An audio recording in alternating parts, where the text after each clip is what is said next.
عمران خان صاحب والا جو توشہ خانہ والا میٹر ہے جس میں ان کو نااہل قرار دیا ہے، اس میں ایک آئینی درخواست دائر کی ہے کہ سیکشن 137 کے تحت نااہلی نہیں ہو سکتی، اس کے تحت صرف اور صرف ایک استغاثہ ہو سکتا ہے، اور وہ بھی 120 دن کے اندر۔ عدالت کے سامنے یہ بات رکھی ہے کہ لاہور ہائی کورٹ کے جسٹس شاہد کریم کا ایک فیصلہ آ چکا ہے جس کے تحت یہ بات طے ہو چکی ہے کہ 137 کے تحت نااہل نہیں کیا جا سکتا۔ تو اس طرح عمران خان صاحب کی نااہلی بھی جو ہے وہ غیر قانونی ہے، غیر آئینی ہے۔ استغاثہ چل سکتا ہے لیکن اس میں بھی 120 دن کے بعد استغاثہ دائر کیا گیا ہے۔ علاوہ ازیں استغاثہ دائر کرتے ہوئے یہ دیکھنا تھا کہ 120 دن میں دائر کیا گیا ہے، وہ بھی ایسا نہیں ہوا ہے۔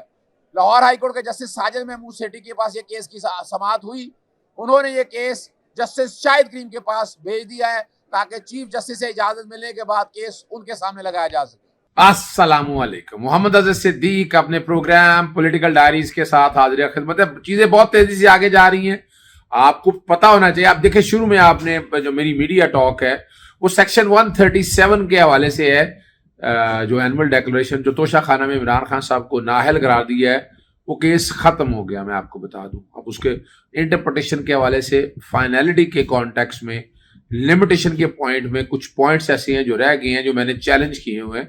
شروع میں آپ نے وہ تفصیلات ساری سن لی ہے۔ منیر احمد سے دائر کیا تھا، جسٹس ساجد محمود سیٹھی صاحب کی کورٹ میں سماعت ہوئی، کیونکہ اس ایشو کے اوپر ایک فیصلہ جناب جسٹس شاہد کریم صاحب نے دے دیا ہے، اور معاملہ جو اب ہے وہ جسٹس شاہد کریم صاحب تک ٹرانسفر ہو گیا ہے، اور وہاں یہ اب بات سامنے رکھی جائے گی۔ اور بڑی محنت کی ہے اس سارے کام کے اندر، کوشش کی ہے آپ تک اصل حالات اور واقعات۔ یعنی ایشو ذرا سمجھیے گا یہ ہے کیا۔ ایک جو توشہ خانہ جس میں ناقابل ضمانت وارنٹ عمران خان صاحب کے ہیں، وہ ایشو یوں ہے کہ اس میں استغاثہ دائر ہوا۔ استغاثہ یعنی سیکشن 137 جو ہے الیکشن ایکٹ کا، سب سیکشن 4 کہتا ہے کہ آپ کو سالانہ گوشوارے جمع کرانے ہیں 30 جون تک کے 31 دسمبر تک، یعنی 2018 کے اگر آ جائیں تو 30 جون 2018، 31 دسمبر 2018۔ اس کے بعد اگلے سال اگلے 120 دن میں الیکشن کمیشن نے کوئی ایکشن لینا ہے، وہ نہیں لیا اپریل 2019 تک۔ 2019 کے جون کے اگر آ جائیں تو دسمبر میں آ گئے، تو اپریل 2020 بھی آ گیا، اس سے آگے آ جائیں جون 2020، دسمبر 2020، تو 2021 کے اپریل تک ایکشن لینا تھا۔ چلیں اس سے آگے بھی اگر آ جائیں تو یہاں سے آپ کو سمجھ آ جانا چاہیے کہ الیکشن کمیشن لمیٹیشن بھی ختم ہو چکی تھی، اپنے اختیارات سے تجاوز کیا ہے الیکشن کمیشن نے۔ کیسے؟ الیکشن کمیشن کچھ کر نہیں سکتا تھا، تو اس کا پورا گیم پلان کیا ہوا، اور الیکشن کمیشن کو یہ سوچنا چاہیے تھا کہ محسن شاہ نواز رواجہ وغیرہ نے نا چلے گئے اسپیکر کے پاس 63 کا آرٹیکل 63 آرٹیکل کے میں نے بڑی وضاحت کے ساتھ کورٹ کے ساتھ رکھنا ہے کہ اس پہ تو ریفرنس آ ہی نہیں سکتا۔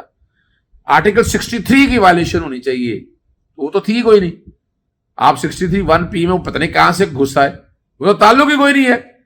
تو اس طرح جو بیٹھ کے نا یہ ڈرامہ کیا گیا، پلان ڈرامہ کیا گیا۔ اچھا چلیں وہ آ گیا، الیکشن کمیشن نے بھی اپنے اختیارات سے، یعنی دو چیزیں ہیں، ایک تو آرٹیکل سیکشن 137 سب سیکشن 4 کے اندر نااہلی نہیں لکھی، ڈسکوالیفیکیشن نہیں ہے، جس طرح 62 1F میں زیادہ کہیں مس ڈیکلریشن کو کرپٹ پریکٹس کہتے ہیں، سیکشن 167 میں 173 اور 174 میں اس کی سزا دی ہوئی ہے۔ استغاثہ جاتا ہے، وہ استغاثہ گیا ہوا، اور اس میں بھی بنتا نہیں ہے، جو کہ مس ڈیکلریشن تو ہے ہی نہیں ہے۔ تو یہ اگر دیکھا جائے، اب 3 پوائنٹ میں نے رکھے ہیں عدالت کے اندر کہ سیکشن 137 سب سیکشن 4 جو ہے وہ ڈسکوالیفیکیشن ہی دیتا، اور اس میں نااہلی اور اس میں سزا بھی نہیں ہو سکتی ہے۔ آپ نے کرپٹ پریکٹس کہہ دیا، کرپٹ پریکٹس میں تو ڈیفائن ہی نہیں کیا اس کو، تو اس میں بہت بڑا لیکونہ ہے عدالت کے سامنے۔ دوسرا لمیٹیشن کا پوائنٹ اٹھایا، 120 دن کے اندر کرنا ہے، اور اس کے ساتھ تیسرا بڑا اہم پوائنٹ جو ہے کہ آرٹیکل 63 سب آرٹیکل 2 کے تحت یہ ریفرنس آ نہیں سکتا ہے، اور پھر لفظ جو ہے وہ پینلٹی استعمال ہوا ہے، آفینس استعمال نہیں ہوا۔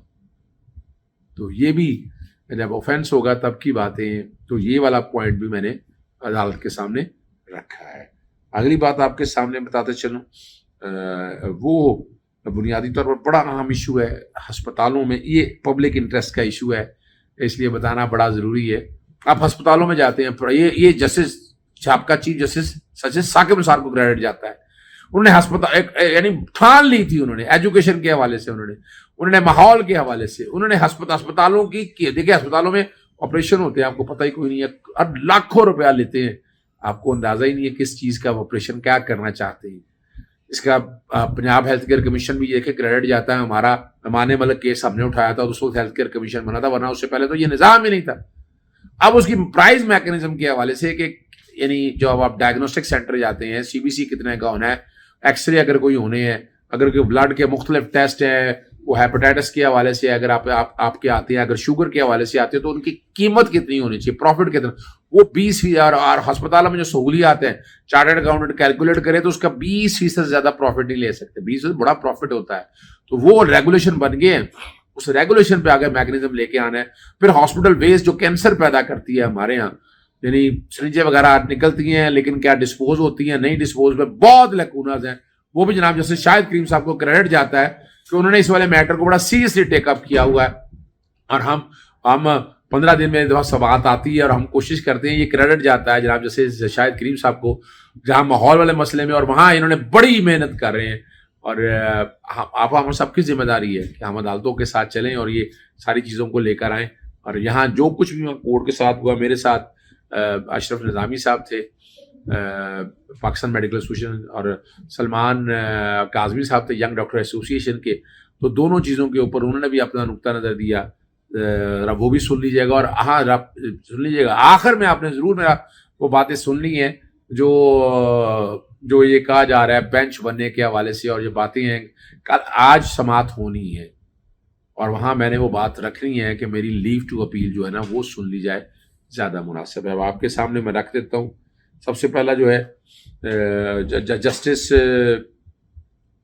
شاہد وحید نے اپنا اضافی نوٹ 5 صفحوں کا دے دیا ہے، اور جو میں باتیں کرتا ہے نا سوموٹو 4/2022 کے حوالے سے وہ رپورٹڈ ججمنٹ ہے، اس کا ذکر کر کے بڑی وضاحت کے ساتھ کہہ دیا، اور انہوں نے اختلافی نوٹ جاری کر دیا. انہوں نے کہا جسٹس قاضی فائز اور جسٹس امین الدین کے فیصلے سے اتفاق نہیں کرتے ہیں.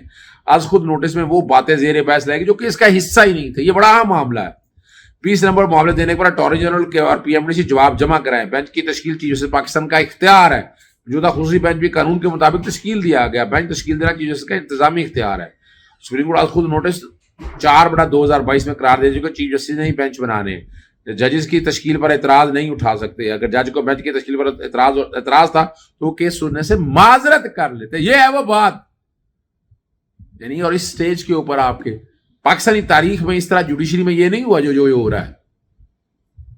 اور میں نے جیسے سجاد علی شاہ کے دور کا میں نے بتا دیا کہ کس طرح یہاں بینچز میں علیحدہ علیحدہ فیصلے، اور یہ کیا ہو رہا ہے. یعنی کوئی کنسرن ہے اس بات کا. لارجر بینچ جب یہ فیصلہ کر چکا ہے تو یہ 3 ممبر بینچ کیسے کر، 3 ممبر بینچ 2 بینچز ججز کیسے کر. اگر انہیں کوئی اعتراض ہے جا کر گھر بیٹھے اور باتیں ہم کہہ رہے کہ ہم جج اسپیک تھرو اپنا تھرو دی لا، قانون کے مطابق بولتے ہیں. یہ نہیں ہے، یہ نہیں ہے کہ جو دل چاہا، جو خواہشات آئیں اور ان خواہشات کو لے کر آپ کوئی بھی فیصلہ اس طرح کا کریں. شدید اعتراض ہے اس سارے مسئلے کے اوپر. اور پھر میں نے آپ کو بتاتا جو مریم نواز جس طرح کا بیانیہ لے کر آ رہی ہے، وہ بیانیہ آپ سے اندازہ لگا لیجئے گا. اور آخر میں ایک بات بتا دوں آپ کو، اس نظام کا سب سے بڑا بینیفیشری نواز شریف ہے. کیسے نواز شریف کو جب اسمبلیاں تحلیل کی، آپ کی عدالتوں نے بحال کر دی. چیف جسٹس ثاقب نثار صاحب کہتے ہیں کہ صرف ایک کیس کے علاوہ ہر کیس میرے رلی میں باری باری گنوانے لگا ہوں. آپ کو سزائیں ملنی تھی، ان کو ملک سے باہر چلے گئے. ہری اندازہ لگائیں. اچھا وہ کہہ رہے ملک بدر ہو گئے 10 سال، اور مانتے نہیں تھے 5 سال کا.